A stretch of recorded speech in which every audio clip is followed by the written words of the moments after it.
에서 만나게 돼서 반갑습니다. 조금 전에 봉독한 말씀을 중심으로 즐거운 헌신이라는 제목으로 말씀을 나누겠습니다. 우리 남전도 회원 여러분들, 헌신이 즐겁습니까? 놀랐네요. 전도의 행사는 잡혀서 있고 안 할 수는 없고, 에이, 미안합니다. 이런 편에서 억지로 마지못해서 한 건 아니죠. 그럼 설교 마쳐도 되겠습니다. 끝. 즐거운 헌신하라고 해서 즐겁게 헌신하면 됐잖아요. 저는 그렇게 유명한 사람은 아닙니다. 아마 나장로님이 추천해서 온 것 같은데요. 헌신 예배를 제 한 30년 목회하면서 한 10번 갔을지 모르겠어요. 이상하게 한 번 간 교회에서 2번 부르지는 않아요. 왜 그럴까요? 제가 가서 막 헌신을 잘하면 또 오라고 할 텐데 제가 설교하면 헌신을 안 하는 것 같아요. 제가 어느 규모 있는 교회에 헌신 예배를 갔는데 막 한복 입고 여전도예요. 막 열심히 이렇게 하는데 제가 보니까 웃으면서 안내를 하긴 하는데 이게 속으로는 안 웃는 것 같아요.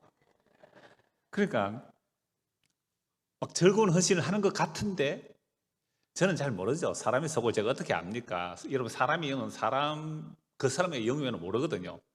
그러니까 제가 볼 때도 그런 느낌인데 천지를 창조하신 전능하신 하나님, 우리 주 예수 그리스도께서 우리의 속을 모르실까요? 다 안단 말이에요. 그래서 제가 창원에서 여기까지 오는데 한 45분 걸렸는데요. 오니까 소변이 급해서 입구에 화장실이 어디입니까 하니까 안내를 해주시는 분이 굉장히 밝은 에너지가 있더라고요. 이분은 참 즐겁게 헌신하네, 이런 생각이 들었습니다. 그래서 주님께서 여러분, 말씀으로 천지를 창조하신 하나님이시잖아요. 말씀으로 천지를 창조하신 하나님이세요. 그 하나님이 뭐가 아쉬워서 우리한테 억지로 헌신하라 할까요? 그런데 여러분들이 신앙생활 하다 보면 즐거울 때도 있고 안 즐거울 때도 있을 거예요. 그런데 즐겁지 않은 헌신은 저는 하지 말라고 그럽니다. 하나님께서 받지도 않을 그 억지를 왜 받겠느냐는 거예요. 그래서 우리 담임 목사님 이름은 한 번 들으면 절대로 안 잊어버립니다. 저 푸른 초원 위에 그림 같은 집을 짓고, 그 남진 가수 이름이 생각나세요? 제가 우리 나장로님이 그 장로 임직할 때 여기 왔었던 교회인데요. 목사님, 저는 헌신 예배 가면 헌신 열심히 하라고 안 합니다. 예수님의 헌신을 받으시기를 바랍니다. 저 이렇게 설교할 건데요 라고 미리 언지를 드렸어요. 그렇게 하셔도 됩니다. 그래요. 그래서 저는 목사님 허락받고 설교하겠습니다. 오늘 보면 1절에서 3절 다시 한번 보시죠. 110편 1절에서 3절까지입니다. 여호와께서 내 주에게 말씀하시기를, 여러분 참 놀라운 말씀이잖아요. 여호와께서 내 주에게, 그러니까 유대인들은 여호와를 직접 이름을 부르지 못해요. 그래서 뭐라고 부릅니까? 아도나이, 바꿔서 주라고 불러요. 그래서 이걸 주께서 내 주에게 이렇게 말하면 됩니다. 주께서 내 주에게. 그럼 주님이 몇 분이 되시죠? 2분이 되시잖아요. 유대인들은 단일신론자들이에요. 유대인들은 유일신이 아니라 단일신. 그러니까 유대인들은 삼일체를 안 믿잖아요. 단일신론이기 때문에 주님은 오직 여호와 하나님만 주님인데 예수를 주라고 하니까 예수를 어떻게 해요? 죽인단 말이에요. 그런데 이미 다윗의 시입니다. 시편 110편은 다윗이 성령의 감동으로 장차 오실 그리스도를 주라고 고백했다는 거죠. 그러니까 여호와께서 내 주에게 말씀하시기를, 그러니까 여호와께서 내 주에게 말씀을, 내가 여호와 하나님이죠. 그러니까 그리스도죠. 네 원수들로 네 발판이 되게 하기까지는 너는 내 오른쪽에 앉아 있으라 하셨도다. 여호와께서 시온에서부터 주의 권능의 규는 왕의 홀입니다. 왕의 홀. 권능의 규를 내보내시리니 주는 원수들 중에서 다스리소서.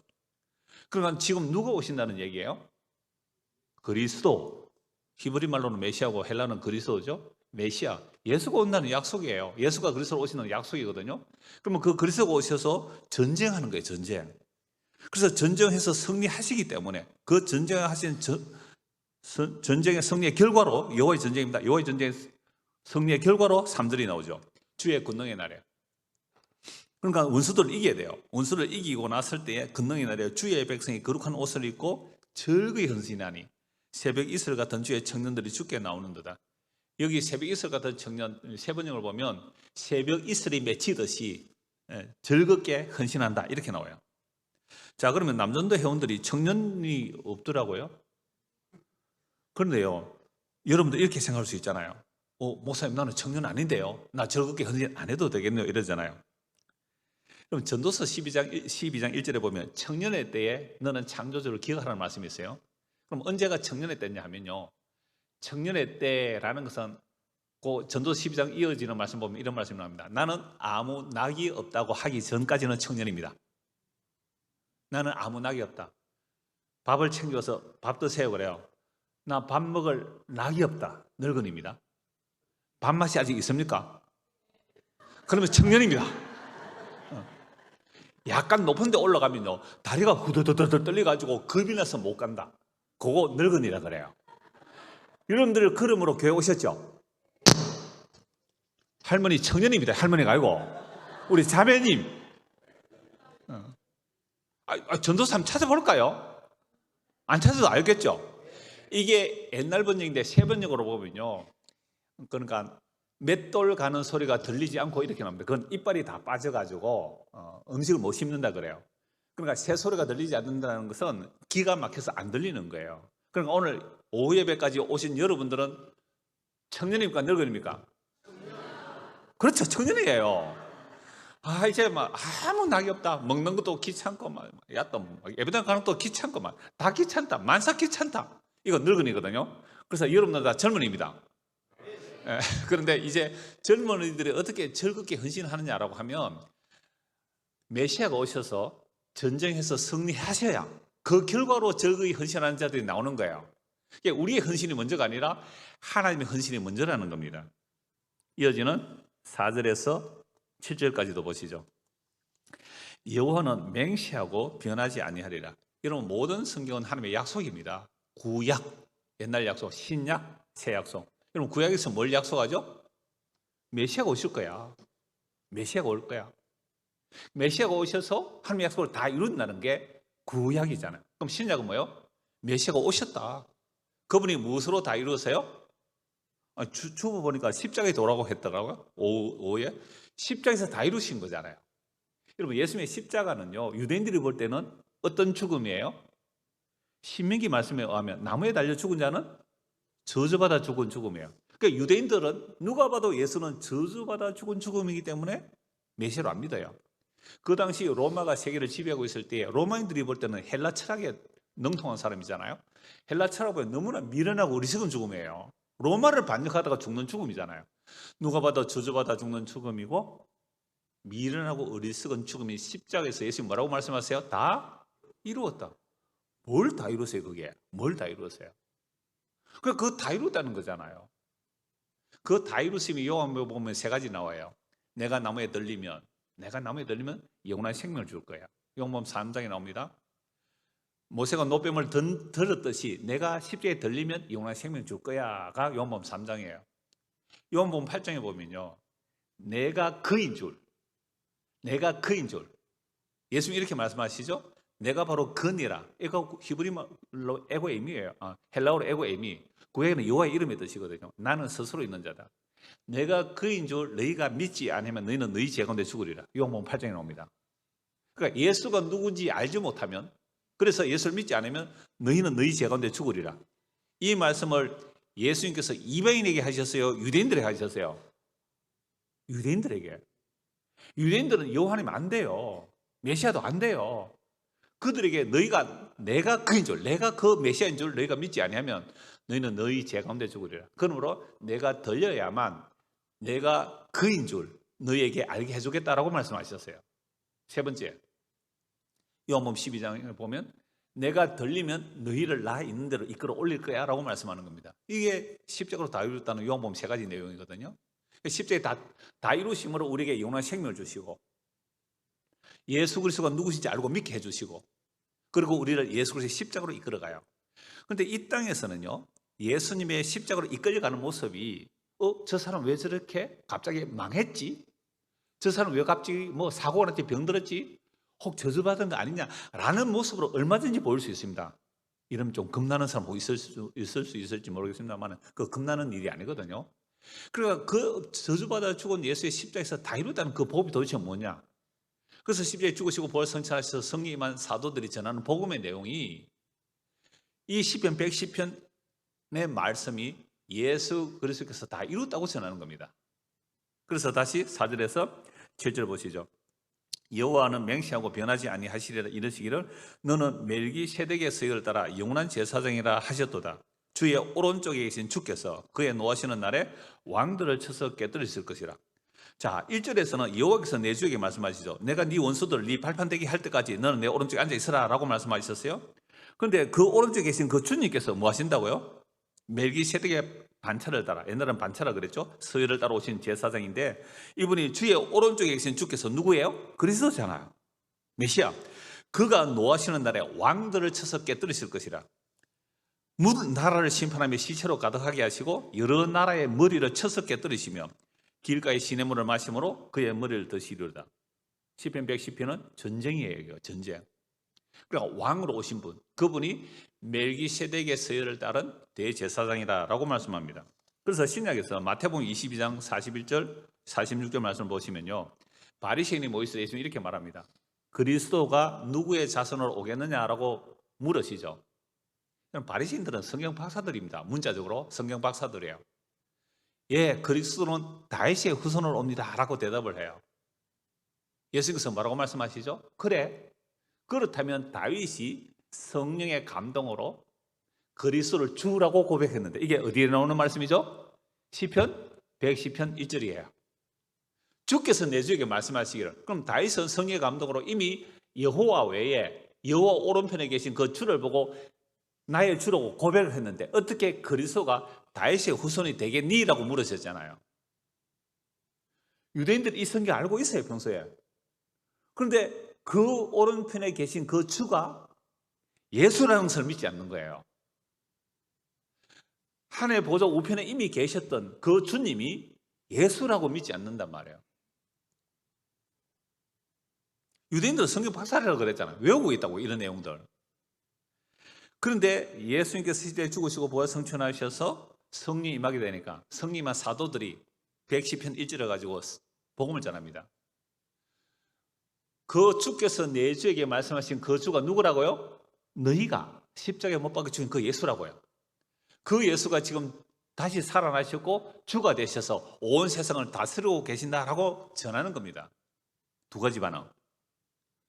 내가 예수 죽인 죄인이 맞군요. 큰일 났다. 어찌할 거라고 할 때 뭐라고 말합니까? 회개하고 주 예수를 믿으라. 그러면 성령을 선물로 받으리라. 자, 똑같은 복음을 누가 전합니까?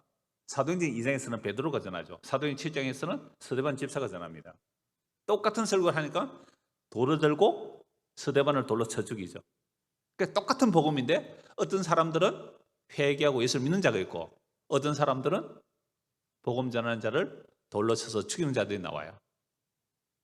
아니, 예수님께서 하나님 보좌 우편에 지금 승리해서 계신다면서 십자가로 사탄의 근세를 깨뜨리고 하나님 보좌 우편에 계신다면서요. 그럼 스데반 좀 도와주면 안 됩니까? 아니, 스데반이 뭐 잘못해가 죽습니까? 예수 전하다가 죽는데 그러면 예수님께서 조금만 도와주면은 돌멩이 들고 탁 던질 때 방탄유리 시험 탁탁 막혀가지고 탁 오다가 돌이 휙 날아가서 던진 사람에게 탁 맞아서 던진 사람 막 죽고 그러면은 전도 더 잘 안 되겠어요? 여러분, 기도하는 게 그런 기도 아닙니까? 날 보고 돌 던지자 돌이 날라오다가 던지는 사람이 가서 그 사람이 이마에 팍 박혀가 막 죽고 이러면 와, 예수 안 믿으면 큰일 나겠다 싶었어? 복음 전하면 전도가 잘 될까요? 안 될까요? 잘 될 거라고 생각하는 게 우리가 평소에 가지고 온 생각이거든요. 근데 예수님께서는 오셔서 그렇게 하고 복음을 전하셨습니까? 십자가의 죽음으로 복음 전하셨습니까? 죽음으로 복음 전하셨어요. 사도들도 사실은 표적 기적 능력이 일어났거든요. 근데 가면 갈수록 표적과 기적을 남기는 게 아니라 복음만 남기고 죽어요. 바울 사도는요, 온갖 기적이 다 일어난 사람이잖아요. 가면 갈수록 사도행전 끝을 보십시오. 가면 갈수록 표적 기적 말 안 합니다. 십자가에 도만 전하고요. 자기 병도 못 고치고요. 그렇게 죽어갔다고요. 그럼 복음을 왜 이렇게 전할까요? 예수님 오시는 그날까지 다른 복음 전하지 못하게 하려고, 다른 예수 말하지 못하게 하려고, 다른 영 말하지 못하게 하려고. 그러면 이단들이요, 예수 얘기해요 안 해요? 합니다. 그런데 다른 예수예요. 성령 얘기한다고요, 다른 영이에요. 복음 얘기해요, 다른 복음이에요. 얼마나 심각합니까? 많은 사람들이 이단에 간 이유가 뭔지 아세요? 교회에서 예수에 대한 충족이 없었어요. 복음에 대한 충족이 없어요. 그러니까 수많은 사람들이 이단에 빠진 거잖아요. 그 이단의 신천지 강사로 있다가 나와서 합동체에서 목사 되는 사람이 있어요. 무슨 목사인데요. 이 사람이 하는 말이 그래요. 기존 교회에서 왜 복음을 제대로 안 전해줬습니까? 그러니까 많은 사람이 이단에 가는 거 아닙니까? 라는 얘기를 하더라고요. 그래서 시편 110편 내용이 다윗의 시편으로 장소실 그리스도가 하실 일을 증언한 거예요. 왕으로서 영원한 대제사장으로 이 땅에 오셔서 적들을 무너뜨리는데, 그 적들을 무너뜨리는 게 물리적 전쟁으로 적을 물리칩니까? 십자가로 사탄의 근세를 깨뜨리는 겁니까? 십자가로 사탄의 근세를 깨뜨립니다. 십자가로 사탄의 근세를 깨뜨리는데, 이걸 물리적인 전쟁으로 보는 자들이 세대주의 성경을 해석하는 자들이고, 지금 유대인들이에요. 유대인은 지금 유대인들은요, 기독교인이 아닙니다. 그들은 예수 안 믿어요. 그러니까 그 유대인들이 예수를 죽였단 말이에요. 왜요? 자기들이 원하는 메시아가 아니었거든요. 시편 110편 딱 보면 우리가 유대인이라면 어떤 생각이 들을까요? 메시아가 오면 어떻게 하겠다? 원수들을 어떻게 해요? 다 무너뜨리고 막 폭탄을 퍼붓든지 뭘 하든지 다 죽여버리고, 메시아가 다스리는 다윗과 솔로몬 시대 그 영광의 나라를 기다렸는데, 진짜 예수님께서 오셔서는 내 나라는 이 세상에 속한 나라가 아니다. 나와 함께 죽자. 하나님 나라는 십자가의 죽음으로 이루어진다. 그런 메시아 필요 없어요 하고 못 박아 죽인 거예요. 지금도 유대인들은 힘으로 자기를 다스려서 그 메시아를 기다리고 있으니까 지금도 이런 짓을 하는 거예요. 우리가 성경을 제대로 알지 못하고 그냥 문자대로만 본다면요, 고린도후서 3장에 말씀하잖아요. 문자는 죽이는 것이요, 영은 살린다. 그러니까 기록된 말씀을 문자대로 전하면 죽이는 거예요. 영으로 전한다는 것은 그리스도의 영이 임하여 사도들이 전하는 그 복음을 전해야 돼요. 우리는 새로운 계시 받는 게 아닙니다. 완성된 성경으로 예수 그리스도를 증언하죠. 그래서 예수님이 이렇게 말씀합니다. 모든 성경은 나에 대하여 증언한다. 모든 성경은 나에 대하여 증언한다. 제가 부산 동부산로에서 안수받았어요. 팔성정구에서 안수받고요, 부목사 되어 있다가 창원의 조그마한 교회 가서 지금 27년째인데요. 한 거 아무것도 없어요. 조그마한 반지하 교회 가서 그냥 성경으로, 제가 이제 담임 목사 됐잖아요. 담임 목사니까 제 목표가 그거였어요. 모든 성경으로 예수를 증거하자. 그게 요한복음 5장 39절의 말씀입니다. 그래서 구약을 보든지 신약을 보든지 어떻게 이 본문이 예수를 증거할까라고 전하기 시작했어요. 조그만 반지하 가서 27년 전에 한 30-40명 됐나 그래요. 공동의회 투표했는데 28명이 공동의회 투표를 했는데 제가 24표를 받았더라고요.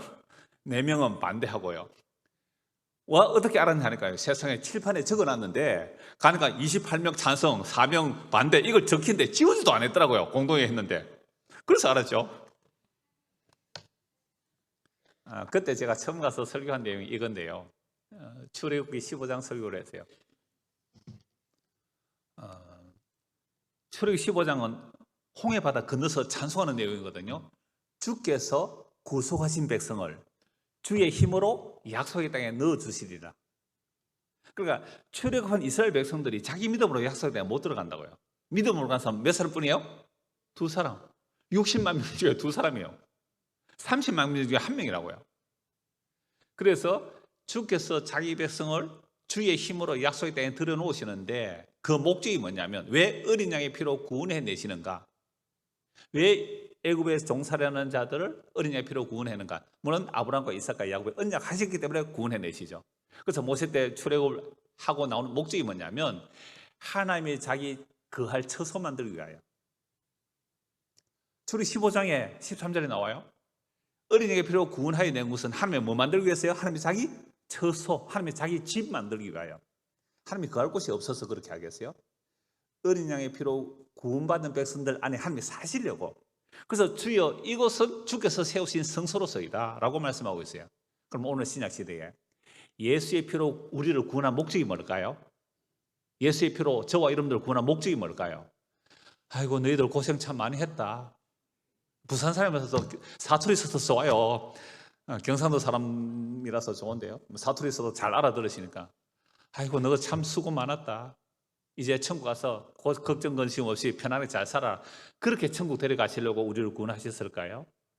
아니요. 예수의 피로 구원하신 목적은요, 천지를 창조하신 하나님이 우리 안에 사시려고 구원하셨어요. 그걸 영생이라고 합니다.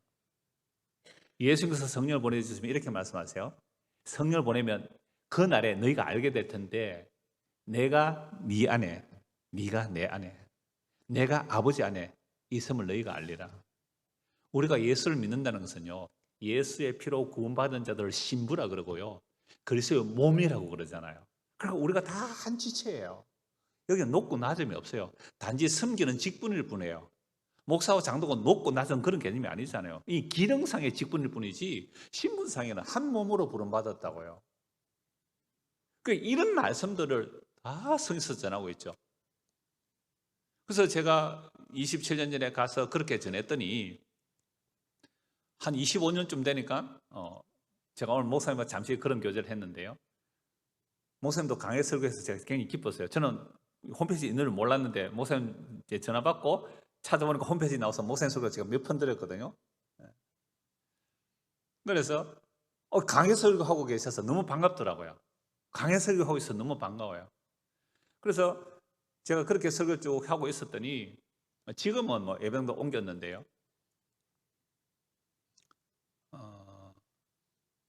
우리 교회가 이제 그 예배당 옮겨서 뭐 약간 한 주일날 제가 주보를 제가 만듭니다. 주보 제가 만들 때 한 240장 주보를 만들어요. 그러면 어떤 장 몇 장 남을 때도 있고 안 남을 때도 있고 뭐 주보 또 두 장, 한 장과 두 장 보는 사람도 있고 그러니까 뭐 한 250명 정도 주일 이제 오전 주일 낮에 이제 출석하는 교인으로 보이는데요. 제가 벌처로 제가 밀양 출신입니다. 우리 제 후배도 앉아 있는데요. 한참 후배입니다. 제가 졸업하고 들어왔던데요. 서 집사님 맞죠? 서 근사님이에요? 미안합니다. 깎아내려서 미안합니다. 제 만나고 보니까 이제 우리 고향 후배던데요. 일단 밀양에 벌초로 갔는데 내 초등학교 동기, 중학교 동기가 그 밀양의 장로더라고요. 장호 아이가? 그래, 니 누구 아이야? 이러니까 니 목사라며. 목사다. 니 장로라며. 그래서 벌초하다가 만났는데 장로가 되면 목사한테 뭘 물어봐야 돼요? 복음 잘 전합니까? 이렇게 물어야 되는데 뭐라는지 아세요? 교인 몇 명이고 그래요. 그때만 해도 한 150명 좀 됐나 그래요. 그래 한 150명 좀 될 거다라고 얘기하고 나서는 자존심 상하잖아요. 뭐라는지 알아요? 유튜브 듣는 사람은 6,000명이 다 그랬어요. 이 뭐예요? 인간이 지 자랑하잖아요. 지금은 9,000명 넘었어요. 또 자랑하네요. 인간은 이럴 수밖에 없는데요. 제가 왜 이런 말씀을 드리냐면 교회 또는 목사가 전해야 될 제일 이야기는 예수님 이야기예요. 제가 우리 신대원 참 편하네요. 오늘 여러분 말씀 참 잘 들어주셔서 참 편해서 이런 설교 원고 전혀 상관없이 얘기를 하는데요. 제가 신대원 처음 들어갔을 때에 그 최홍석 교수님이 우리 담임 교수였어요. 처음 미팅을 하는데요. 이렇게 학생들이 신학대학원 1학년 가면 좀 건방집니다. 목사님 안 그러시겠는데 좀 그러니까 사람들이 다리를 탁 꼬고 앉아가지고 교수님하고 첫 미팅을 하는데요. 그러니까 학생들이 내가 얼마나 충격받았냐면요. 학생들이 다리 탁 꼬고 교수님한테 질문해요. 근데 교수님이 대답을 한대요. 자리에서 공손히 일어나셔서 대답을 하고 앉으시는 거예요. 그리고 처음 모였을 때 첫 찬송이 이거예요. 그 예수님의 십자가의 그 죽음을 찬송하는데 지금 찬송이가 빠져버려서 너무 아쉬운데요. 그거 보고 내가 충격 받았거든요. 그 다음에 제가 이 말씀 드리는 이유가 있는데요. 그 다음에 1년쯤 지났나? 그래서 항상 학기를 시작할 때 수련회를 해야 됩니다. 개강 수련회 하는데 그때 목사님 옆에 계시고 학생들이 몇 명 있었는데 직구전 그 우리 신학 동기생이 교수님이 이렇게 질문하는 거예요. 총신의 3대 불가사의가 있는데 라고 하면서 어떻게 차영배 학장의 그 사위거든요. 최홍석 교수님이. 그 불같은 그 차영배 학장의 사위가 되었느냐고 질문을 했어요. 의뢰의 그 교수면 조용히 일어서시더니 저에 관한 이야기는 중요하지 않습니다. 우리가 영원히 해야 할 이야기는 예수 그리스도입니다. 제가 옆에 있다가 내 얼굴이 화끈거리거든요. 저는 조금 전에 내 얘기 또 했잖아요. 지사랑 좀 했잖아요. 그래서 그분이 은퇴하고 나서 제가 전화를 드렸습니다. 그분은 휴대폰도 없는 분이에요. 그분의 이제 누님이 친구가 제 설교 듣고 우리에게 오셔서 그렇게 연락처를 알게 되어서 이제 그분에게 전화를, 최원석 교수님 전화 드리니까 간곡히 제가 부탁드렸거든요. 꼭 목사님 우리에게 와서 한번 설교해 주십시오. 아닙니다, 아닙니다. 목사님 복음 전하시면 됩니다 하고 이렇게 하더라고요. 그분이 한 이야기가 뭐라고요? 우리가 해야 할 일은 무슨 얘기라고요? 예수 이야기입니다. 예수 이야기. 그러니까 제가 이런 뭐 좀 너스레 같은 얘기를 해도 결국 예수 얘기하자고 이 말씀을 드리는 거예요. 그래서 시편 110편은 다윗이 성령의 감동으로 장차 오실 그리스도가 왕으로 오시고요. 멜기세덱의 서열을 따른 영원한 반차예요. 이거 히브리서에 멜기세덱 반차로 오신 분 굉장히 많거든요. 멜기세덱 뭐가 없어요? 족보가 없어요. 부모가 없어요. 죽은 것도 없어요. 무덤도 없어요. 누구의 모형이에요? 장차 오실 그리스도의 모형으로 오셨어요. 왕이며 대제사장 그분이 이 땅에 오셔서 전쟁하러 오셨어요. 어떤 전쟁하실까요? 물리적인 전쟁하러 오셨을까요? 영적 전쟁하러 오셨을까요? 분명해야 됩니다. 이거 영적 전쟁하러 오셔서 어디서 원수를 깨뜨립니까? 십자가에서. 창세기 3장 15절. 여인의 후손은 뱀의 머리를 상하게 할 것이요 뱀의 후손은 여인의 발꿈치를 상하게 할 것이라는 그 말씀을 십자가로 이루어내셔요. 겉으로 보면 예수님이 죽는 거예요. 근데 그 십자가에 죽는 순간 무엇을 깨뜨려 버립니까? 죄와 사망의 근세를 가진 사탄의 근세를 깨뜨려 버린 거예요. 뱀의 머리를 깨뜨려 버린 거죠. 우리에게 어떤 집사님 대표기도 이렇게 기도해요. 뱀의 대가리를 박살내 주신 주님께서 이렇게 말해요. 맞아요. 뱀은 머리가 아니죠. 뱀의 대가리입니다. 뱀의 대가리를 어떻게 해요? 십자가로 박살내 버리잖아요. 그래서 히브리서 말씀에 보면 사망으로서 사망을 잡은 자 마귀를 멸하시고 우리에게 뭘 주시려고요? 진짜 영원한 생명을 주시려고. 그래서 요한복음 20장 결론에 보면 이 모든 말씀을 기록한 이유는 뭐예요? 예수가 하나님의 아들 그리스도를 믿음으로 영원한 생명을 주시려고 성경을 기록했어요. 그럼 복음은 생명과 섞지 않을 내용입니다. 복음은 생명과 섞지 않을 내용이에요. 복음이라고 하면서 생명도 아닌 것 전하고 섞을 내용 전하면 그건 복음 아니라는 거죠. 디모데후서 1장 10절 말씀이잖아요. 이렇게 복음을 제가 27년째 전하고 있는데요. 또 모르죠. 갑자기 내년부터 핵가다 해가지고 우리도 한번 세상 복 받아보자 하고 나설지 모릅니다. 사람은 믿을 수 있는 대상이 아니에요. 그러니까 정말로 과연 말씀이 그러한가 하고 성경을 보다 보니까 그래서 저는 이제 설교가 예수님만 저런 거 하고자 하는 거죠. 그랬더니 정말 뭐 2시간 걸려서 오는 사람도 있어요. 저 함양에서 깐난애기 서희 데리고 할머니하고 오시더라고요. 왜 옵니까? 여기까지 오지 마세요. 이 뭔데 어떻게 옵니까? 옛날에 대전까지 갔대요. 함양에서. 근데 그 복음 전하는 분이 뭐 나중에 또 복음 안 전하고 해서 찾아왔다 그렇게 말하던데요. 제가 이 말씀 드리는 이유는 시편 110편의 멜기세덱의 서열을 따르는 왕이고 제사장인 그분이 이 땅에 오셔서 뭘 해주셨다고요? 우리를 섬겨주셨어요. 마태복음 20장 28절 말씀입니다. 인자가 온 것은 섬김을 받으려 함이 아니라 도리어 섬기려 하고 자기 목숨을 많은 사람의 대속물로 주려 함이니라. 예수님이 이 땅에 오셔서 뭐하러 오셨다고요? 섬김 받으려고 왔어요? 우리 섬겨주러 왔어요? 그러면 여러분 교회 와서 뭐 해야 돼요? 섬김을 받아야 돼요. 그럼 목사님은 뭐 하는 사람이에요? 여러분들 뭐 하는 거예요? 섬겨드리는 사람이에요. 무엇으로 섬겨드리는 겁니까? 말씀으로 섬겨드리는 거예요. 말씀으로 섬겨드리니까 목사님 생활은 우리가 책임지겠습니다 이러는 거잖아요. 그게 서로 섬김이거든요. 그러니까 예수님께서 이 땅에 오신 것은 우리를 섬겨주기 위해서 오셨는데 어떤 섬겨주심을 이루셨다고요? 멜기세덱의 서열을 따라오신 그 영원한 대제사장이, 영원한 하나님이, 영원한 왕이신 그분이 자기를 비워 종의 모습으로 십자가에 죽기까지 우리를 섬겨주셨습니다.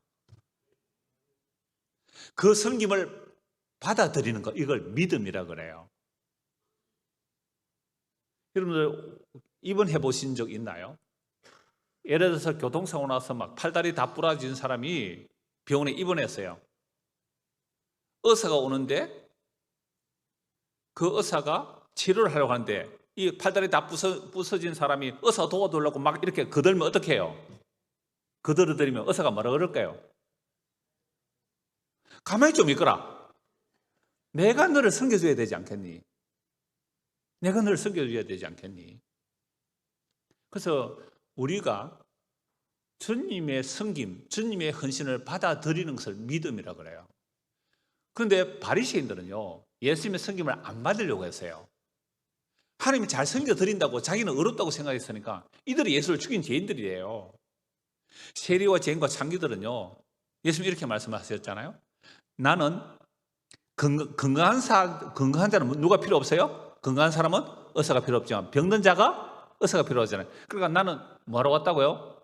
의인을 부르러 온 것이 아니라 죄인을 부르러 왔다. 그러면 자기가 죄인인 줄 아는 사람들은요, 자기가 죄인인 줄 아는 사람들은 예수님의 성김을 받아들여요. 근데 자기가 죄인인 줄 아는 사람들, 누가? 나는 죄인 아니다. 누구예요? 바리새인들이죠. 율법의 의로 흠이 없다는 자들이 자기는 죄인 아니니까 예수의 성김을 필요로 안 해요. 그래서 예수님께서 나는 의인을 부르는 것이 아니라 죄인을 불러왔다. 그럼 죄인을 위하여 자기 목숨을 내놓으신 거잖아요.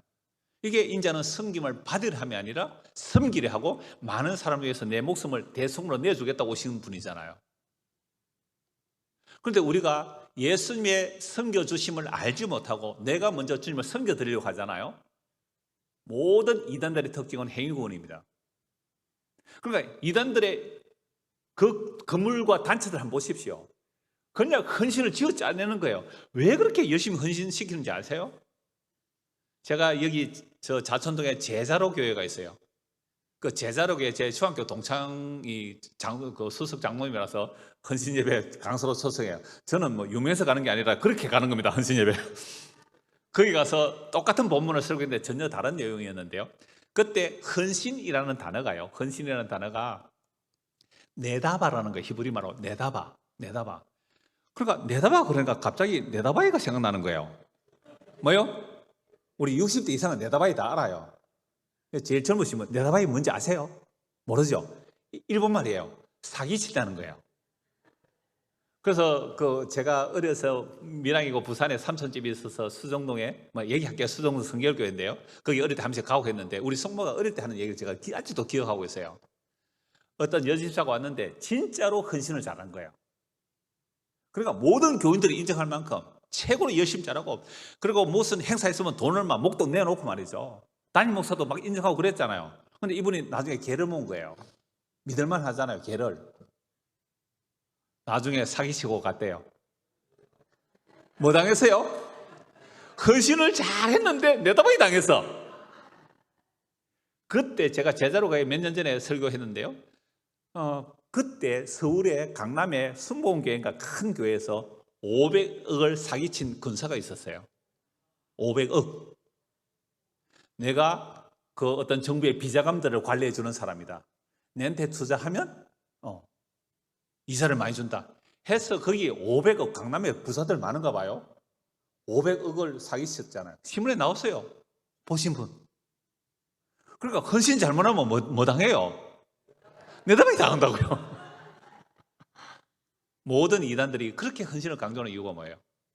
헌신 많이 하면 복 많이 받고 천국에 상 많이 받고 이런 얘기를 하니까 그것도 구원과 연결시켜버려요. 모든 행위구는 이단입니다. 왜 우리가 종교개혁을 했는데요? 가톨릭이 행위구원을 했잖아요. 1세기부터 4세기까지는 행위구원 안 나옵니다. 십자가로 핍박받으니까. 로마가 기독교를 공인하고 로마가 기독교를 국교로 인정해버려요.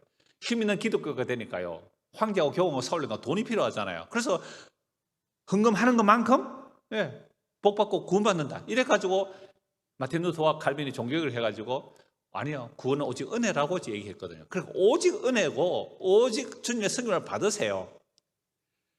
그런데 그 받은 은혜 때문에 감사하면 헌신을 하든지 말든지 그건 본인이 알아서 하세요. 라고 하니까 헌금을 많이 할까요? 적게 할까요? 제가 임상 실험을 27년을 했거든요. 이렇게 했더니 보통 교회, 우리 이 방송 나가죠. 보통 교회 헌금의 50%도 안 돼요. 제가 왜 그렇게 할까요? 여러분, 하나님께서 뭐가 아쉬워서, 예? 앵벌이 하는 그 조폭도 아니고 말이죠. 깡패도 아닌데 예수님께서 앵벌이가 돈 뜯어가는 그런 모습으로 예수님을 왜 격화시키느냐 이 말입니다. 사도행전 17장에 보면 바울이 그리스 아테네 가서 복음을 전해요. 그리스 아테네 가보신 분 계실 건데요. 저도 오래전에 이제 노예에서 뭐 성지 순례, 여러분 그 성지 아닙니다. 그게 무슨 성지예요? 이미 예수님 떠난 땅은 성지가 아니거든요. 성도가 있는 곳이 성지예요. 맞지, 목사님? 성도가 있는 곳이 성지야. 그럼 여기가 뭐예요, 지금? 성지. 나가면 그냥 건물이에요. 여러분들이 성도잖아요. 성도가, 여러분들 집에 가면 그곳이 뭐예요? 성지입니다. 부엌에 가면요. 화장실 가면요. 그것도 성지예요. 성도가 있으면. 이렇게 해서 갔더니요. 사도행전 17장에 그 동판이 딱 새겨져요. 아레오바고는 광장인데요. 그 광장에서 베드로가 이렇게 쓸 거예요. 내가 여러분들을 보니까 목사님 언제까지 하면 됩니까? 괜찮습니까? 목사님은 괜찮다 같이. 장로님 어때요? 좀 더 해도 될까요? 여러분들 어때요? 좀 더 해도 될까요? 제가 어릴 때 시골에서 교회 다녔는데요. 다른 교회 부흥회 따라갔거든요. 밤이 늦은데 그러니까 앞에 강사가 이제 그만하라고 하니까 좀 더 해주세요 그러더라고요. 여러분 다 좀 더 해도 됩니까? 언제까지? 좋습니다. 예, 했습니다. 아니요. 눈치 보여서 못 들죠?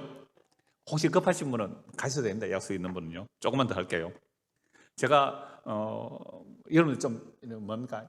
설교를 하다 보면 이 좀 마쳐야 되겠다 싶을 때가 있거든요. 근데 여러분 좀 더 해도 되겠다는 생각이 들으세요? 아주 저를 잘 봐주셔서 감사를 드리는데, 그래서 사도행전 17장에 보면 바울이 그리스 아테네에 전도를 하는데요. 온갖 신전이 절비하잖아요. 지금도 아름드리 대리석으로 절비한 신전이 있는데 목사님 한번 가보셨어요? 이태리에? 한번 보내드리세요. 좀 한번 그 7년쯤 되면 저도 7년 되니까 보내주더라고요. 7년 다 돼갑니까? 부모사 온 것 같다, 그죠? 저도 7년 되니까 안식년이 없었는데 그냥 목사님 여행을 한번 하세요 해서 그때 인도 한번 갔다 오고, 그 다음에 14년 되니까 또 한번 그렇게 해서 제가 거기 한번 갔다 왔거든요. 그래서 가니까요, 바울이 그 당시는 실제로 제사를 드리고 있잖아요. 여러분 그리스 신화 알잖아요. 여러분 바다에서 장사하는 사람은 어느 신에게 제사 드려야 되겠어요? 바다에서 장사하는 사람? 포세이돈, 바다의 신에게. 그죠? 왕 되고 싶으면 제우스 신에게 신전하세요. 예뻐지고 싶으면 아프로디테, 비너스에게 가서 제사 드리면 돼. 예뻐지게 해주세요 하면 돼요. 술장 사는 사람은 바카스 신, 바쿠스가 신입니다. 술신이에요. 디오니게네서. 그래서 수많은 신전에 절비하게 제사를 드리는데 바울이 보니까 어떤 신전에는 알지 못하는 신에게 있는 거예요. 알지 못하는 신에게. 그럼 사도행 17장에 나와요, 그대로.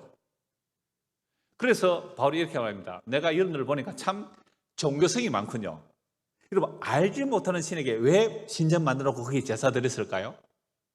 내가 아는 신은 섬겨드리겠는데 혹시 내가 알지 못하는 신을 놓쳤어, 제사를 안 드렸어요. 그러면 그 신이 야, 너 다른 신은 섬기는데 왜 나는 안 섬기니 하고 해코지 할까봐, 벌 받을까봐 사전조치, 예방조치를 뭐 했어요? 알지 못하는 신에게 신전을 만들어 놨다고요. 종교성이 이래요. 우리나라도 대단한 종교성이 많거든요. 부엌에 가면 부엌에 가서 빌어요. 왜? 부엌신이 노알까지 뭐. 화장실 가면 이게 종교성이 많은 거거든요. 그리고 우리나라는 종교가 발달하는 거죠. 그렇게 철학의 도시. 여러분 예수님 오시기 전에 소크라테스, 플라톤, 아리스토텔레스, 삼철이라는 사람이 이미 거기서 철학을 얘기했던 사람들이에요. 철학의 도시예요. 근데 종교성이 그렇게 많아요. 무서워서, 죽는 게 두려워서 벌벌 떨고 있는 그들. 그래서 바울이 복음 전하죠. 여러분들 알지 못하고 섬기는 이런 신전도 있는데, 여러분들 알지 못하는 신, 진짜 천지를 창조하신 하나님이 어떤 분인지 제가 알려드릴게요. 천지를 창조하신 하나님은 신전에 안 계십니다. 성전에 안 계십니다. 사람이 지은 손에 안 계십니다. 이사야 66개가 나와요. 땅이 예수님의 하나님의 발판이에요. 땅이 하나님의 발판이에요. 그런데 어떻게 하나님을 위해서 집 지어 드릴 수 있어요? 아까 시편 111절에 주께서 내 주에게 말씀하시는 네 원수를 네 뭐요? 발판 삼는다. 그 발판이라는 게 발등상이거든요. 발등상. 여호수아서에 보면 나오고 열왕서에 보면 나오는데요.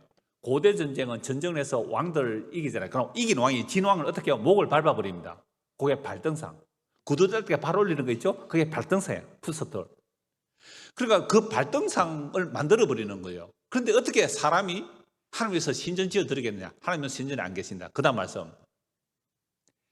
하나님은 무언가 부족한 것처럼 사람의 성령을 받지 않으신다. 사람의 성령을 받지 않으신다. 우리 교회에요.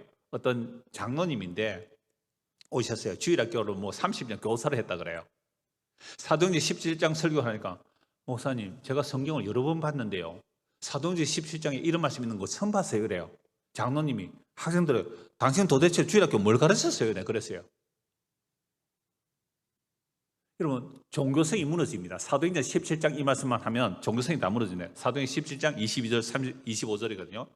그러니까 종교성이 다 무너져 버려요. 성전에 하나님 안 계시고 하나님의 손으로 성령을 받지 않는다 그러는 거예요. 오히려 진짜 하나님은 만민에게 생명과 호흡을 주시는 분이에요. 오늘 저 여러분들이 숨 쉬고 있는 거 예수 안 믿는 사람도 숨 쉬고 있잖아요. 그 공기 누가 주셔서요? 천지를 창조하신 하나님이 주셔서요.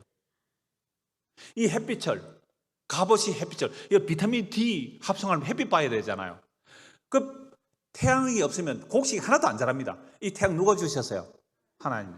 그러면 예수 믿는 자와 믿지 않는 자의 차이가 뭘까요? 우리는 햇빛을 봐도 은혜를 감사하고요. 안 믿는 자들은 당연히 받는 걸로 알아요. 당연히 받는 거 아니잖아요. 천지를 창조하시는 모든 걸 다 주시는 거잖아요. 그 성령을 받고 있어서 참 감사해요. 그래서 주님을 사랑해요 하고 헌신할 수 있으면 그 헌신은 어떤 헌신이에요? 즐거운 헌신이에요. 아, 오늘 또 이거 안 바치면 이거 헌금 많네 봉투. 이거 안 바치면 하나님께 벌 줄까 싶어서 에이 막 잡숫고 막 벌이나 주지 마소. 그럼 그런 헌신을 하나님께 받으실까요? 우리 교회에 어떤 분이 처음 왔어요. 이분은 정말 아들이 의사고 정말 힘들게 일해서 아이들 딸 잘 키웠어요. 그런데 이제 식당 하다가 그만두고 났는데 막 계속 여기가 아픈 거예요. 아들이 유명한 내과 의사예요. 내과 원장인데 어머니 병 없습니다. 안 아픕니다. 나는 아파 죽겠는데. 그런데 이제 사촌 언니가 그 전에 이분이 이제 그러면 또 저분에 달아붙는 사람 있잖아요. 그러니까 어떤 뭐 스님을 소개했는가 봐요. 그러니까 스님이 하는 말이 기도하면 낫는다 해서 기도도 뭐 돈도 많이 갖다 바치고 기도를 했어요. 안 낫잖아요. 근데 어느 날 전화가 왔대요. 지금 절에서 불상 하나 만드는데 불상 하나 바치면 좋은 일이 있을 거라 그러더래요. 남편이 굉장히 똑똑하신 분이거든요. 뭐라고 했냐면 자, 우리 마누라가 병을 낫는다면 내가 불상 하나 바칠게요. 그런데 각서는 하나 써주세요. 각서를. 불상 바쳤는데 병이 안 나면 돌려달라고 각서를 쓰래요. 스님이 썼을까요? 안 썼을까요? 못 쓰죠. 그런데 몰래 또 전화가 왔대요. 그래도 뭐 병은 안 났고 그러다가 자기 사촌 언니가 우리 교회 오는데요. 이분이 나이가 70이에요. 코로나 끝나고 이제 오셨는데 딱 오자마자 목사님 제가 여기가 되게 아프거든요. 목사님 기도해 주면 병 나을까 싶어 교회 왔습니다. 이래요. 제가 뭐라고 말했을까요? 목사가 뭐 기도한다고 병도 안 나오면 뭐 무슨 일이 있겠습니까? 뭐 목사 기도하면 병 나는 거 아닙니다. 이래버렸거든요.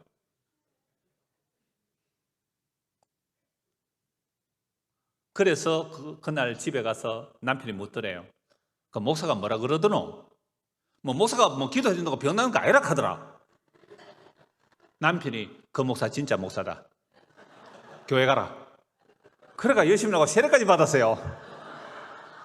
그런데 병이 나와버렸네요. 자기는 나와버려요. 그런데 남편이 췌장암으로 얼마 전에 돌아가셨거든요. 그래서 제가 남편도 다 예수 영접하고 우리 교회도 한번 오셨고 이제 제가 장례식 입관 발인 다 하면서 의사 보고 그랬어요. 어머니가 예수 믿고 어떻게 변화된가 딸들이 다 봤잖아요. 예수 믿고 사세요. 그게 진짜 복입니다. 라고 말씀드리고 왔거든요.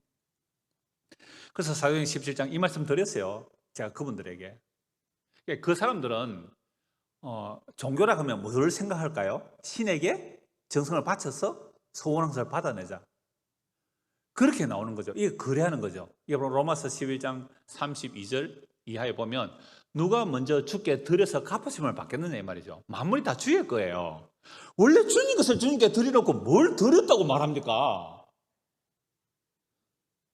이해가 안 되십니까? 다시 할까요? 만물이 다 누구에게서 왔어요? 하나님께로 왔잖아요. 그럼 내게 있습니까? 없습니까? 없어요. 다 내라라 해도 할 말이 없는 거잖아요. 그러니까 우리가 얼마나 하나님을 가짱해 봅니까? 천지를 창조하신 하나님이 죽으심으로 우리를 섬겨주셨는데 그 하나님 앞에 벌벌 떨면서 이거 바치면 복 받고 안 바치면 벌 받을까 싶어서 하는 그런 헌신은 집어치우라 이 말입니다. 그게 무슨 복음이에요? 아니 예수님께서 우리를 섬겨주기 위하여 십자가에서 피 흘려 섬겨주셨잖아요. 그걸 모르면 헌신은 절대로 즐거울 수가 없죠. 두 가지만 하고 마칠게요. 아니, 두 가지가 세 가지는 해야 되겠네요. 설교 절반도 안 했습니다. 사실은 안식일, 여러분 안식일 아시죠? 우리 교회 안식교인 두 가지 왔는데요. 이분들은 50년 동안 토요일 안식일 지키려고요. 도시에서 안 살고요. 농사지러 가세요. 왜요? 도시에서 일하면 토요일날 일해야 되니까. 토요일 지켜야 구원받는다고. 그렇게 안식교 50 다니는 그 장로님 두 가지 우리 교회 왔는데요. 몇 년 됐을 때 오신 지요. 이분들은 정말 목숨 걸고 안식일 지켰거든요. 이상구 박사라고 아세요? 이상구 박사. 그분 아직도 살아계시는 제가 통화 한번 했습니다. 그분도 제 설교를 몇 번 들었다 그러시던데. 이분이 안식일을 지켜서 구원받는 거 아니다. 안식일은 예수님을 증거한다 하고 커밍아웃 했거든요. 그래서 안식교에서 굉장히 핍박받고 안 밀어주고 그래서 힘들게 지금은 뭐 이렇게 또 그 태백인가 거기 살고 계시는데요. 그분들이 나올 때 이제 같이 나오신 이런 분인데 그러면 안식일을 지켜서 구원 얻는 게 아니고요. 예수님 말씀하셨잖아요. 사람이 안식일을 위하여 있는 게 아니고 안식일이 사람을 위하여 있다. 완전히 뒤집어 놓아버리죠. 그러면 성경에서 안식일을 지키는 게 어디에 나와요? 창세기 안식일 지키는 게 창세기 12장에 나오잖아요. 창세기 2장에 나오잖아요. 안식일을 기억하여 거룩하게 하셨다. 이 율법이 있기 전이잖아요. 그래서 출애굽기 20장에서 10계명 중에 4계명이 안식일인데요. 안식일을 왜 지키라고 하는가? 안식일을 지키는 방법이 뭡니까? 일하지 말라요. 종도 일시키지 말고 짐승도 일시키지 말라고요. 그럼 주인이 안식일을 지키면 누가 복을 받는 거예요? 짐승과 종이 복을 받아요. 근데 주인이 안식을 안 지키면 짐승과 종이 쉬지를 못해요. 6일 일하고 7일째 안식하라. 그래서 출애굽기 20장에서 안식일을 지키라는 이유는요. 하나님께서 천지를 창조하셨기 때문에 안식일을 일하지 마 그랬어요. 그러니까 일하지 않으므로 햇빛을 하나님께서 값없이 주시네. 천지 창조의 선물을 값없이 주시네. 바람을 내가 만드는 게 아니구나. 값없이 주시네. 농사를 지어도 햇빛과 비가 없으면 농사 안 되잖아요. 정말 하나님께서 햇빛 주시고 비를 주셔서 먹고 살게 하군요. 천지 창조의 모든 그 선물들이 내가 일한 것도 없이 값없이 주시군요. 라고 뭐 하라고요? 안식일에 일하지 마 그랬어요. 그런데 40년 지나서 시내산 언약 맺고 40년 지나서 모압에서 언약을 갱신해요. 약속의 땅에 들어가기 전에 언약을 갱신, 그게 신명기 5장이에요. 출애굽기 20장도 10계명이고요. 40년 지나서 모압 평지에서 신명기 5장도 10계명인데 그 10계명의 내용이 달라져요. 대부분 10계명 내용이 달라진다는 걸 몰라요. 신명기 5장에서 10계명은 다 토시 하나 안 틀리고 똑같은데 딱 하나 달라지는 내용이 뭐냐면 너희를 애굽에서 구원하여 내었기 때문에 안식일날 일하지 마 이렇게 말했단 말이에요. 그러니까 창조도 일한 것이 없이 값없이 선물로 받는 것이고 구원도 일한 것 없이 값없이 선물로 받아요. 이럴 때는 아멘 하는 거 아니에요? 구원이 우리의 행위로 구원받습니까? 값없이 은혜로 받습니까? 그러면 그게 종교의 원리예요. 값없이 주는 은혜, 너 거절 말아라. 값없이 은혜로 받네, 값없이. 값은 누가 지불을 하는데요? 예수님이, 왕이요 영원한 대제사장 예수님이 자기 십자의 죽음으로 단번에 영원히 우리의 죄를 해결해 주셨습니다. 값없이 주신 은혜요. 그걸 십계명에서 다 말씀하고 있거든요. 창조의 선물도 값없이, 은혜도 값없이. 그래서 일하지 말라 그랬는데 이 유대인들은 일하지 않는 게 뭔지 아니라고 또 다시 39가지인가 부지까지 정해서 요건 일이고 요건 일 아니고. 그래서 예수께서 막 안식일에 일하시잖아요. 요 안식을 왜 의느냐? 내 아버지께서 일하시니 나도 일한다. 그러면 하나님이 네 친아버지네? 그래, 친아버지다. 그럼 네가 하나님이란 말이야. 그래, 내가 하나님이다. 안식일을 어길 뿐 아니라 자기를 하나님의 친아들이라고 하여 신성모독으로 이거 돌로 쳐 죽이려고 합니다. 결국 십자가에 죽이죠. 하나님의 구원을, 하나님의 그 창조의 완성을 이루러 오신 예수를 누가 죽입니까? 헌신을 많이 한 사람이 죽입니까? 세리와 죄인들이 죽입니까? 헌신 많이 한 사람. 어느 정도 헌신한지 아세요? 안식일을 철두철미하게 지킨 사람들입니다. 일주일에 2번 금식합니다. 전도요. 여러분 전도 열심히 안 해요. 왜 이렇게 빈자리가 많습니까? 전도를 얼마나 바리새인들 열심히 하는지 아세요? 바다로 가며 산으로 가면서 전도했는데 세상에 전도회가 어디 보낸다고요? 지옥 보내요. 배나 지옥 자식 만든다. 너희들도 천국 못 가고 그들도 천국 문을 가로막고 배나 지옥 자식만. 여러분 이단들이 전도를 왜 열심히 합니까? 목숨 걸고 왜 전도합니까? 행위구원이라서 그래. 행위구원. 더 고급진 구원 받으려고요. 그러니까 목숨 걸고 전도하니까 얼마나 그들이 열심히 전도합니까? 잘못된 전도잖아요. 그게 바리새인들의 전도였어요.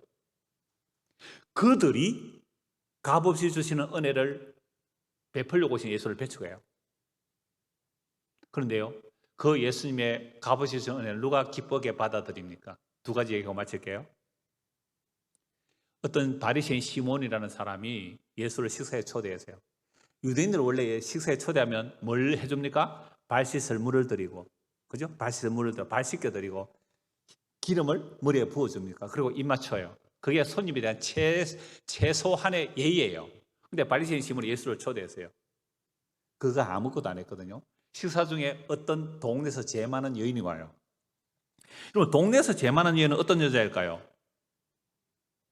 고대 사회 속에서 동네에서 다 아는 죄인이면 어떤 여자일까요? 장녀입니다. 장녀. 장녀는 장녀 옷을 입고 살았거든요. 속으로 짓는 죄 어떻게 알아요? 그 여자가 식사하는 예수님의 발에게 와서 눈물로 발을 씻기고 머리카락으로 닦고 향유를 붓고 그 발에 입맞추를 씻지 않아요. 그게 시몬이 예수 뭐 선지자라더만, 선지자라면 자기를 막 만지는 여자, 부정한 여자가 만지면 부정해지잖아요. 저 여자가 더러운 여인인데 저리 가! 이래야 될 텐데 예수는 아무것도 모르구나. 왜 저런 여자가 만지는데 가만히 있지? 라고 속으로 생각합니다. 우리 속으로 생각하는 예수님 아세요? 모르세요? 압니다. 예수님 우리 속을 다 아세요. 어이 시몬아, 내가 한 가지 물어보자. 2 사람이 다 빚을 졌다. 한 사람은 500데나리온, 한 사람은 50데나리온. 한 데나리온 하루 품삯이잖아요. 500일 일해서 갚아야 되는데 이 사람도 아무것도 없는 사람이고 50일 일하면 갚을 수 있는 50데나리온 빚이나 이것도 아무것도 갚을 것이 없다. 2 사람이 아무것도 갚을 것이 없어서 똑같이 주인이 용서해줬다. 탕감해줬다. 누가 더 주인을 사랑하겠느냐? 누굽니까? 많이 탕감받은 자죠. 이 여자는 많이 탕감받아서, 많이 용서받아서 많이 사랑하는 거야. 근데 너는 바리새인이라서 용서받을 리 없다고 생각하지. 그러니까 너는 내가 들어올 때에 발sil 물도 안 주고 감람도 안 뿌리고 입 맞추지도 않았다. 이 여인이 봐라. 왜 이렇게 나를 사랑하지 아니? 사랑이에요. 용서받은 사랑이에요. 향료컵을 깨뜨렸다고요. 아까웠을까요? 즐거움일까요? 즐거움과 감격이었습니다. 이 헌신이 귀할까요? 흔할까요? 그래서 하나님은 어떤 헌신 받기를 원할까요? 즐거운 헌신, 기쁨의 헌신.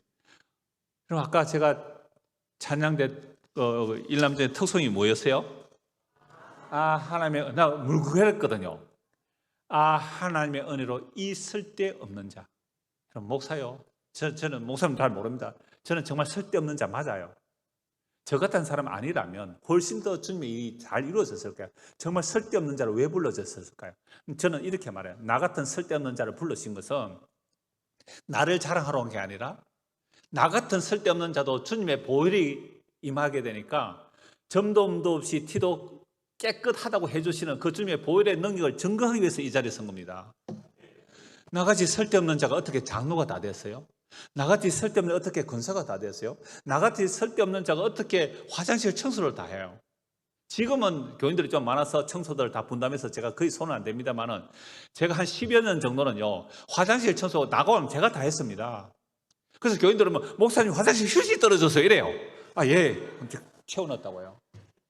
여러분들 그래 하라는 거 아닙니다. 이 정도 규모는 다 알아서 하겠지만은. 저 그거 하나도 기분 나쁘지 않았어요.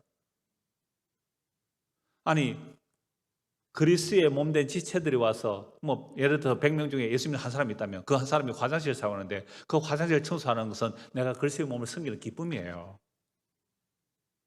이게 즐거운 헌신 아니에요. 아이씨, 내 혼자만 하고 짜증스럽게 아무도 안 오고 이러면 이제 목사님 장로님만 청소하면 되잖아요. 그러면 절대 저는 억지로 하지 말라고 그래요. 억지로 하지 말라고. 이제 즐거운 헌신이 뭔지 알겠죠? 많이 용서받았는 자는 즐거운 하나만 더 얘기하고 마칠게요. 마태복음 20장의 천국 비유예요. 여러분 일용직 근로자들 아시죠? 일용직 근로자들 정규직이 아니지. 하루 벌어 하루 먹고 일하는 사람들이 어디 가서 자기가 일 하기를 원하고 있어요? 여러분 새벽 인력시장 아세요? 인력시장. 저는 부산에 살아서 제가 거기 가본 건 아니지만 옆에서 그걸 많이 보아요. 새벽 일찍부터 나와서 겨울에는 불 쬐고 있거든요. 공사 현장에 불러주러 오기 위하여. 근데 공사 현장에서 누가 와서 질통 몇 명? 그러면 뭐요? 아, 네, 질통자. 미장 몇 명? 미장 몇 명 간다고요. 그런데 이미 아침 6시 정도 되면요, 현장에 인력 다 빠져버립니다. 7, 9시쯤 되면 뭐예요? 마누라가 도시락 하나 사주는데 그 도시락 하나 들고 차비 들고 왔는데 인력 시장에 일하러 못 가면 어떻게 해요? 빈 도시락 들고 집에 가면 처자식 굶는데. 그래서 집에 가기는 미안하고 대낮에 어디 갑니까? 보림극장 500원 주면 영화 2편 보는데 아세요? 보림극장. 제가 그 독서실에 좀 있어서 좀 알아요. 그 동네. 그래서 그거 보다가 저녁에 집에 가면 미안하니까 좀 남은 차비 가지고 소주 한 병 마시고 집에 가는 거예요. 미안해서 못 들어가서. 그러면 돈을 벌어가야 할 사람이 소주 한 잔 마시고 가면 그 처자식 굶주리고 있는데 미안해서 그래요. 미안해서. 여러분 술 먹고 가는 사람 미안해서 그래요.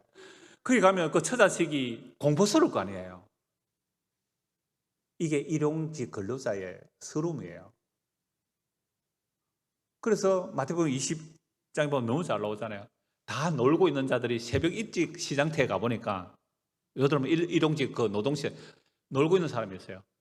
오늘 네가 포도원에 가서 일해라. 하루 그러니까 아침 6시부터 저녁 6시까지. 요즘은 8시간이에요. 그 당시 12시간이잖아요. 일출일몰이잖아요. 노가다는. 그래서 아침 6시부터 저녁 6시까지 일하면 한 데나리온. 그러니까 뭐 일당을 하면 10만 원 줄게. 10만 원 줄게.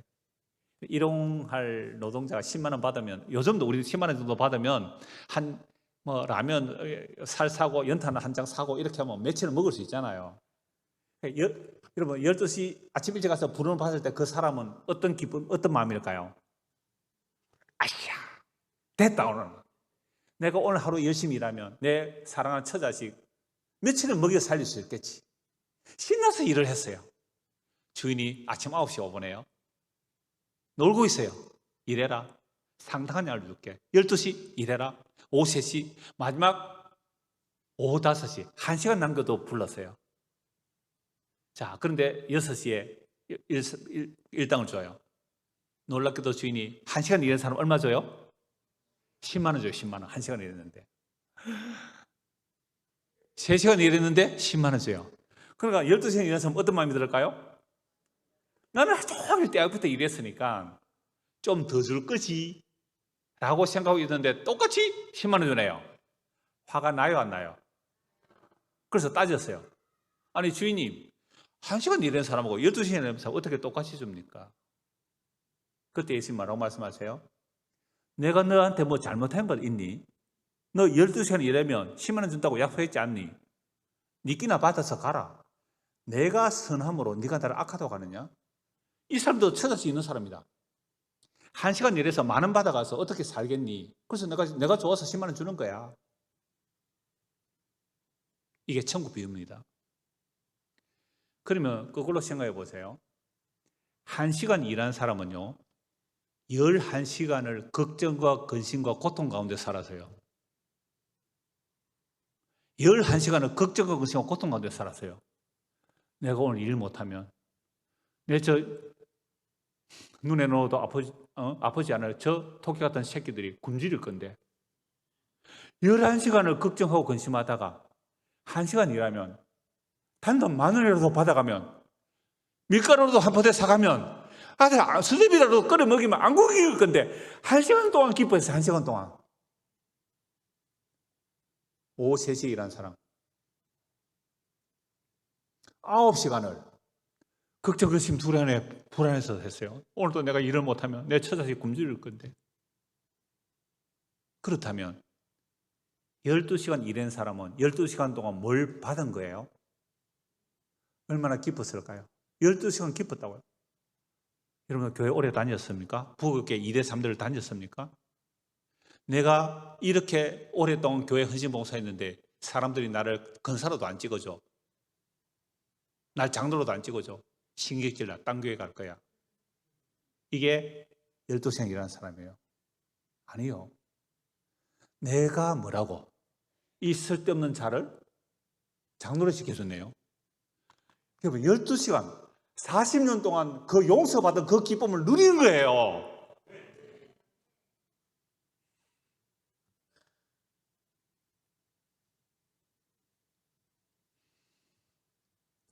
열두 시간 일하는 동안 예수님께서 멜기세덱의 반차를 따라 십자가로 사탄의 것을 깨뜨려버리고 영원히 지옥 형벌을 받아 영원히 지옥 형벌을 마땅한 우리를 그 예수님의 십자가의 죽음을 우리를 섬겨주셨어요. 그 성경을 받은 그 기쁨이 너무너무 감사하고 기뻐서 내가 평생을 내 이 교회를 섬겼는데 아무도 알아주지 않고 여전히 가난하고 여전히 사람들이 무시하고 그럴지라도 주께서 섬겨주신 그 기쁨의 즐거움이 예수의 발을 씻기는 모습으로 나오는 거잖아요. 이런 즐거움은요, 사람이 줄 수도 없고 만들어낼 수도 없어요. 주님과 나와의 깊은 사귐 속에 이 즐거운 헌신이 우리 모두의 헌신이 되기를 간절히 소원합니다.